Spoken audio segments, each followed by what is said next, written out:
કોઈએ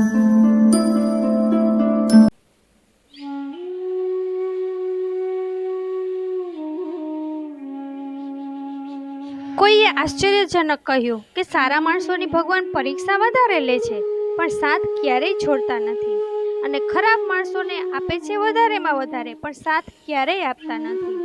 આજે તમને એક સરસ વાર્તા કહીશ. એક વખત એક યુવાનની સરકારી સ્કૂલમાં નોકરી લાગી. ત્યાં જઈને જોયું કે તેની સ્કૂલ ગામની બહાર 5-6 કિલોમીટર દૂર હતી.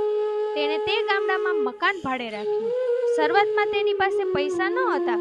તે ચાલીને જતો, કોઈકને કોઈકની સાથે બેસી જતો. જ્યારે તે ચાલીને જતો ત્યારે ભગવાનને ફરિયાદ કરતો કે ક્યાં મને રાખ્યો છે તમે ભગવાન? અહીં તો ગાડી પણ નથી, કોઈ વાહન પણ નથી મળતું, પરંતુ સારું છે કે તમને નોકરી તો મને આપી દીધી. તે વિચારતો કે સૌથી પહેલા તો મારે બાઇક લેવી છે, જો મારે અહીં જીવવું હોય તો.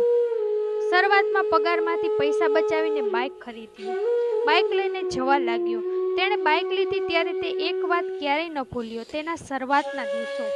તેની પાસે બાઇક ન હતી તો તે કોઈની સાથે બેસી જતો, તેથી તે પણ બાઇક લઈને જતો તો કોઈને બેસાડી જતો.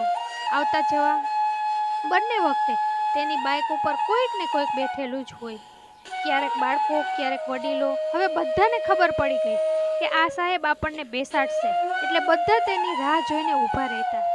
તેની ગાડીને બધા ઓળખવા લાગ્યા હતા. એક દિવસ તે સ્કૂલેથી ઘરે જવા નીકળ્યા તો રસ્તામાં કોઈ ન મળ્યું બેસાડવા.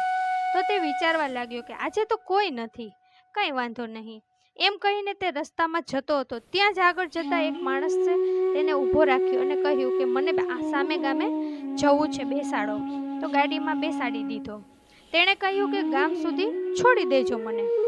થોડા જ આગળ ગયા તો તે માણસે ચાકુ તે સાહેબના ગળા પાસે રાખ્યું અને બોલ્યો કે ચૂપચાપ ગાડી અહીં ઊભી રાખી દે, નહીતર તને મારી નાખીશ. તું અહીંથી ચાલ્યો જા ગાડી મૂકીને. ત્યારે તે સાહેબે કહ્યું કે તમે જે કોઈ પણ હોય, કોઈને બતાવશો નહીં કે આ ગાડી મેં ચોરી લીધી છે. હું પણ કોઈને બતાવીશ નહીં, કારણ કે અહીંના બધા લોકો મારી બાઇકને ઓળખે છે અને લોકોનો વિશ્વાસ ઉઠી જશે આ અહીંથી રસ્તા ઉપરથી કે અહીં તો ચોરી થાય છે, કે અહીં કોઈને બેસાડશે નહીં. આમ તો અહીં રસ્તામાં કોઈ વાહન પણ મળતું નથી. લોકો બીજા ઉપર વિશ્વાસ કરતા બંધ થઈ જશે. હવે તમારે આ ગાડી જ્યાં લઈ જવી હોય ત્યાં લઈ જાઓ. ગાડી ચોરવાવાળો માણસ થોડીવાર વિચારવા લાગ્યો કે આ સાહેબ કેટલો સારો માણસ છે, પણ મારે પણ પેટ ભરવાનું છે. તેથી તે માણસ બાઇક લઈને ચાલ્યો ગયો. તે સાહેબ ચાલીને પોતાના ગામમાં આવ્યો અને ઘરે પહોંચતા ભગવાનને કહેવા લાગ્યો, હે ભગવાન, તમે આ શું કર્યું? મારી બાઇક ચોરાઈ ગઈ, હવે તમે જ સંભાળજો. જ્યારે બીજા દિવસે ઉઠીને બહાર નીકળ્યો તો તેનું બાઇક તેની સામે ઊભું હતું. તે આશ્ચર્યમાં પડી ગયો અને તેણે ચિઠ્ઠી એક લગાવેલી હતી. તેણે તે ચિઠ્ઠી ઉપાડી અને વાંચવા લાગ્યો. તે હસવા લાગ્યો, કારણ કે તે ચિઠ્ઠી તે ચોરે રાખી હતી.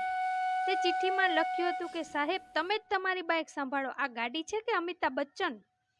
બધા જ તેને ઓળખે છે. હું સૌથી પહેલા તેને કબાડી પાસે લઈ ગયો તો તેણે કહ્યું, આ સાહેબની ગાડી તું શું લઈને ક્યાં ચાલ્યો છો? મેં કંઈક બહાનું કાઢીને ત્યાંથી જીવ બચાવ્યો. પછી મને ભૂખ લાગી તો હું નાસ્તો કરવા ગયો તો તેણે કહ્યું કે આ સાહેબની ગાડી તું લઈને ક્યાં જાય છે? મેં કહ્યું કે તેણે સામાન મંગાવ્યો છે ઘરનો, ત્યાંથી જીવ બચાવીને ભાગ્યો. તો આગળ જતા રસ્તા ઉપર પોલીસવાળાએ રોકી લીધો અને પૂછ્યું કે આ સાહેબની ગાડી લઈને તું ક્યાં જાય છે? ત્યાં પણ બહાનું કાઢીને જીવ બચાવ્યો. તમારી ગાડી તમે જ સંભાળો. આ ગાડી નથી, આ તો બોલિવૂડના પિક્ચરનો કોઈ હીરો છે, બધા જ તેને ઓળખે છે. હું આ ગાડી તમને પાછી આપું છું. આ વાંચીને સાહેબ જોરથી હસવા લાગ્યા અને ભગવાનને કહેવા લાગ્યા કે વાહ, શું તમારી લીલા છે ભગવાન. મેં ક્યારેય કોઈનું ખરાબ નથી કર્યું, તો મારી સાથે પણ ખરાબ ન થયું. આ વાર્તા નાની છે, પણ 2 વાત શીખવાડે છે. જો તમે સારું કરશો તો સારું જ થશે, જેવું કર્મ કરશો તેવું જ ફળ મળશે.